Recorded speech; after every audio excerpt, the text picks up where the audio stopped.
সংসদ সদস্যরা সিদ্ধান্ত নিয়েছেন প্রেসিডেন্টের ভাষণের উপরে 50 ঘন্টা 60 ঘন্টা না 80 ঘন্টা আলোচনা হবে। আসলে সংসদ সদস্যরা সেভাবে সিদ্ধান্ত নেয় না। সংসদের একটা প্রসিডিউর আছে, কার্য উপদেষ্টা কমিটি নামে একটা কমিটি আছে, তারা কিভাবে সংসদ চলবে এটি সিদ্ধান্ত নেয়। এবং এই যে সভাটা, এই সভাটায় রাজনৈতিক দলের যে দলগুলোর প্রতিনিধিরা থাকে তাদের শীর্ষ নেতারা সেখানে উপস্থিত থাকে। সেই বৈঠকে আলোচনা হয়েছে এবং বিরোধী দলের নেতা এবং জামাতের আমির প্রস্তাব করেছে রাষ্ট্রপতি 50 ঘন্টা আলোচনা করবে। এটি পার্লামেন্টের ফ্লোরে স্পিকারের রুলিং নিয়ে আলোচনা হয়নি। সুতরাং উনি আমাকে যে না জানার বা সমালোচনা করার একটা প্রবণতা আছে বলে যে অভিযোগটা করেছেন এটি সঠিক না। বেলাল ভাই আশা করি এরপর থেকে এই বিষয়টা বুঝতে পারবেন। দ্বিতীয়ত উনি একটা কথা বলেছেন যে আমরা পাকিস্তানের সাথে, হ্যাঁ পাকিস্তানের সাথে আমরা বিভক্ত হয়েছিলাম, ব্রিটিশ আমাদেরকে ভাগ করে দিয়েছিল এবং আমরা 26শে মার্চ সেই যে ধারা, সেই ধারাকে আসসালামু আলাইকুম বলে দিয়েছি।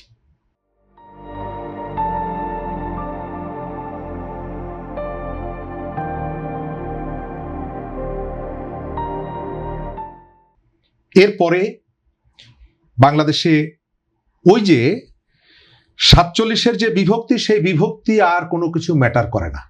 যদিও জুলাইয়ের পরে মবকে বেস করে, মব যেহেতু হাতে ছিল, যে কারণে যা খুশি তাই করা যাবে, এই ভাবনার জায়গা থেকে অনেকগুলো নতুন নতুন ইস্যু আমাদের সমাজে ইন্ট্রোডিউস করা হয়েছে।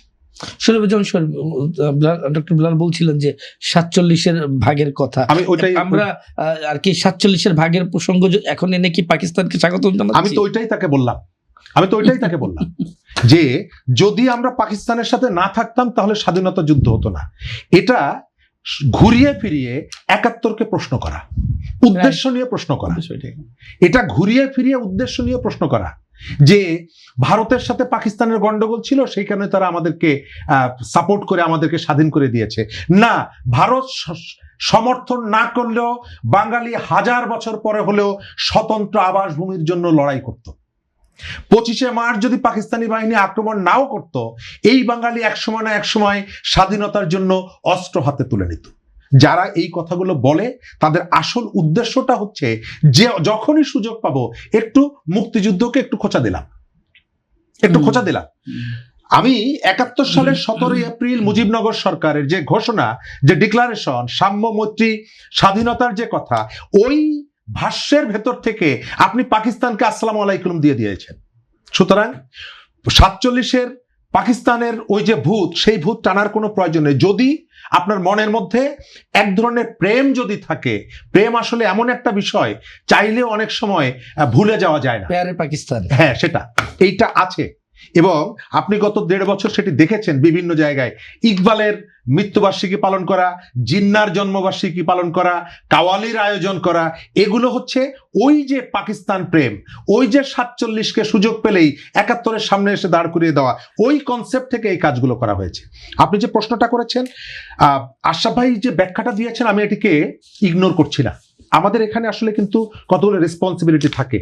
আপনি যদি স্থানীয় সরকারকে ইফেক্টিভ করতে পারতেন তাহলে এই প্রশ্নগুলো আসবে না। যখন এটাকে ইফেক্টিভ করবেন তখন অনেকগুলো জায়গায় এমপি সাহেবকে সেখানে যেতেই হবে না, কারণ এই কাজগুলো আপনি লোকাল গভর্নমেন্টের হাতে দিয়ে দেবেন। কিন্তু আপনার খেয়াল রাখতে হবে, মাত্র 1 মাস আগে নির্বাচন হয়েছে, প্রত্যেকেরই নিজস্ব কিছু ঘনিষ্ঠ কিছু লোকজন থাকে। যখন ডিস্ট্রিবিউশনটা হয়ে যায় অনেক সময় এসে দেখা যায় যে অমুক পায় নাই, তমুক পায় নাই, সম্ভবত সেটি। তবে এর সাথে যদি কোনো আর্থিক লেনদেন করার কোনো ধরনের কেউ চেষ্টা করে, অবশ্যই দৃঢ়তা থাকা দরকার, তার বিরুদ্ধে শাস্তিমূলক ব্যবস্থা রাখা দরকার এবং ভবিষ্যতে এই কাজগুলো যখন ডিল করবে তখন তিনি জেনেই হন না কেন সতর্ক থাকবেন যাতে এই ভালো কাজটা নিয়ে কোনো বিতর্ক তৈরি না হয়। সর্বশেষ প্রশ্ন আপনার কাছে, সেটি হচ্ছে আজকের ডিএমপি কমিশনার বলেছেন যে ঈদুল ফিতরে ঢাকা ছাড়ার আগে নগদ অর্থ, স্বর্ণালংকার ও গুরুত্বপূর্ণ দলিল বাসায় অরক্ষিত অবস্থায় না রেখে আত্মীয় স্বজনের কাছে রেখে যেতে পরামর্শ দিয়েছেন। যদি আত্মীয় স্বজন না থাকে তাহলে থানায় রেখে যেতে বলেছেন। নগরবাসী কি বার্তা পেল? এই বার্তাটা আমরা সবসময় পেয়ে থাকি। আপনার মনে থাকার কথা, আমরা পেছনের কথা খুব দ্রুত ভুলে যাই।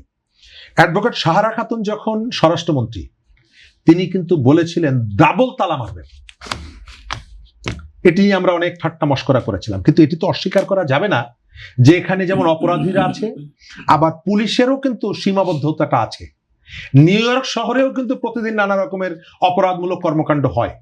আমরা যেখানে যারা বসবাস করি, আমাদের আবাসনগুলো একেবারে যে সিকিউরড এটি বলা যাবে না, নানা রকমের চ্যালেঞ্জ বিপদ থাকতে পারে। সুতরাং আমরা যদি সতর্ক হই, আমি সেটি ডিএমপি কমিশনার সতর্ক করুক, অন্য কেউ সতর্ক করুক, অন্তত যে পরিবারটি 10,000 টাকা ঘরের মধ্যে রেখে ঈদ করতে বাড়িতে গেছে, ওই 10,000 টাকা তার কাছে অনেক টাকা। সুতরাং তার কোনো অসতর্কতার কারণে সেটি যদি চুরি হয়ে যায়, এর ফলাফলটা ভোগ করতে হবে তাকে। আমি ডিএমপি কমিশনারের অনেক বক্তব্য সমালোচনা করতে পারি, কিন্তু আমাদেরকে মনে রাখতে হবে যে আমরা চাইলেই একেবারে ডোর টু ডোর, পরিবার টু পরিবার আসলে পুলিশের পক্ষে নিরাপত্তা দেওয়া সম্ভব নয়।